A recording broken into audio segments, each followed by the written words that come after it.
Hi guys, Carl nga pala, mid lane ng Blacklist Rivalry. Today, tuturuan ko kayo ng basics ng mid lane.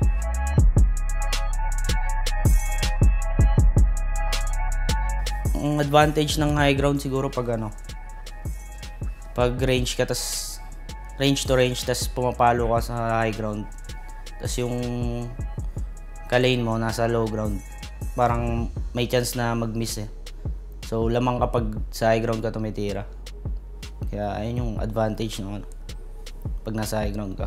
Pag sa mid, kailangan mo parang tumingin lagi sa mapa habang nag-creepings ka.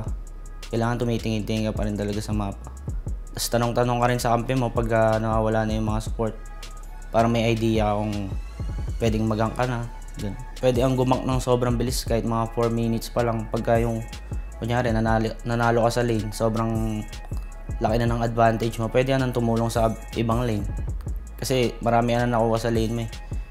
Pero usually siguro mga 6 minutes pag may nakuha kang rune, kunyari Haze, DD or Invi, yung mga ganong rune, kaya parang mas madaling gumak. Siguro minsan sa mid to late game, kahit alam mong medyo risky, kailangan mong sumugal para manalo. Siguro para sa mid lane, isa sa pinakamadali si Sniper para sa beginner. Kasi lang siya eh, kailangan mo lang level eh. Tapos bibili ka lang ng mga rate band. Maya sobrang lakas na nun sa lane eh. Parang pag mga level 5 ganun, ma-outrange mo na kahit range pa yung kalaban mo. So para sa akin na yun yung pinakamadaling hero, si Sniper. So ayun, tapos na yung ating pagtuturo ng basics sa mid lane. Carl nga pala ulit sa lahat ng mga sumusuporta.